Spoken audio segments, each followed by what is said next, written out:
Clap. Ces pierres dans ce désert américain se déplacent toutes seules. Mais what the fuck, c'est quoi ce truc? C'est un peu trop péchu, on n'est pas sur Snapchat. Bonjour à tous, entrez dans mon bureau, mon nouveau bureau. Bonne année 2025 pour ceux que je n'ai pas vus encore. Il faut absolument qu'on parle de ce phénomène. Alors on en a vu des choses incroyables sur Terre, mais là ça méritait une vidéo. Les pierres mouvantes de la vallée de la mort en Californie. Comment ces pierres, certaines qui pèsent plus de 300 kg, se déplacent-elles tout seules, laissant derrière elles de longues traces sur le sol? C'est la question du jour. On part pour les États-Unis d'Amérique, dans un des déserts les plus arides du monde, pour percer le mystère des roches qui bougent toutes seules.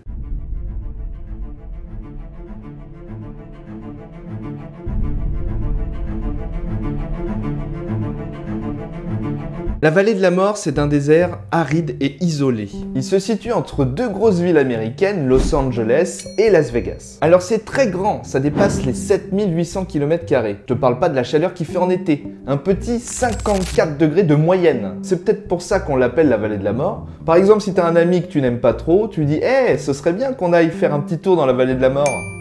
Dans ce désert donc, sur un lac asséché, connu sous le nom de Racetrack Playa, un phénomène étrange a été observé pendant des décennies. Des roches se déplacent toutes seules, comme par magie, laissant des traces derrière elles. Pourtant, personne ne les a jamais vues bouger en direct. Ces pierres varient de taille et de poids. Certaines sont petites et d'autres peuvent atteindre 300 kg. C'est beaucoup, 300 kg. Et pourtant, elles laissent derrière elles des traces longues et droites, parfois en zigzag, comme si elles faisaient la course sur ce lac gelé. Le mystère intrigue depuis les années 1940. Alors avant que la science mette un nez dedans, les locaux, comme à chaque fois, pensent que c'est ou paranormal ou divin. Si ces rochers bougent tout seuls, c'est bien un signe divin ou extraterrestre. C'est vrai, quand l'homme n'arrive pas à expliquer ce que la nature fait, ça doit venir d'autre part. Idée intéressante, mais on a inventé la science. Je ne dis pas que tous les phénomènes incompris sur la planète sont facilement prouvables grâce à la science. Je dis que sur cette histoire-là, on peut prouver des choses. Les premières hypothèses incluent des forces mystérieuses, des vents puissants, des vibrations sismiques. Certains pensent que c'est un phénomène surnaturel,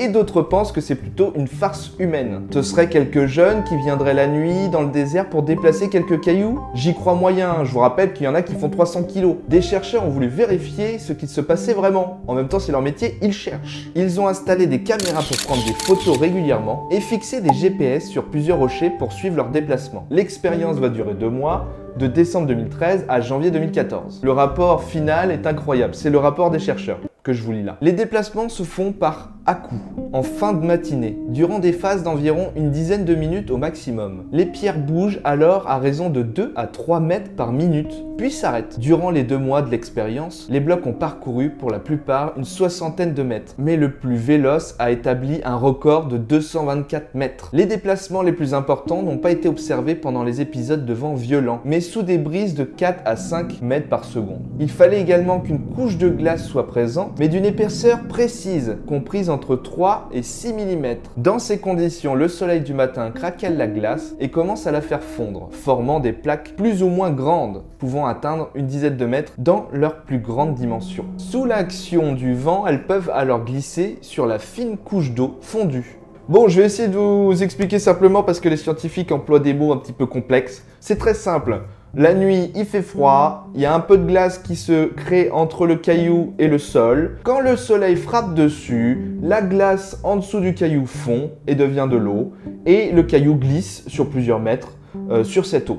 Susnommé. Une pierre qui en 2 mois parcourt 224 mètres, c'est l'équivalent de 2 stades de foot. C'est un truc de fou. La nature est merveilleuse. Au total, une 60aine de rochers ont été suivis dans leur mouvement. Le mystère des pierres mouvantes s'explique par une combinaison de conditions uniques. Le sol lisse, une fine couche d'eau, des plaques de glace et des vents doux. Ces phénomènes sont extrêmement rares car toutes ces conditions doivent s'appliquer simultanément. Cependant, même avec cette explication scientifique, le spectacle reste fascinant et renforce l'idée que la nature nous réserve encore de nombreuses surprises. Mais pourquoi un tel phénomène continue à captiver notre imagination? Peut-être parce qu'il nous rappelle que la nature est bien plus complexe et mystérieuse qu'il n'y paraît. Les pierres mouvantes de la vallée de la mort nous poussent à nous poser des questions, à chercher des réponses et à apprécier le monde dans toute sa splendeur. Les scientifiques qui ont travaillé sur le projet ont dit que c'était la mission la plus ennuyeuse qu'ils ont eu à faire. En même temps, regarder des cailloux bouger lentement, c'est ennuyant.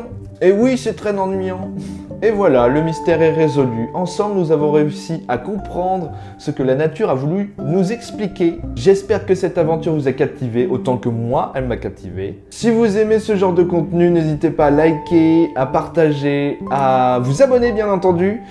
Je vous retrouve très vite pour une nouvelle histoire captivante.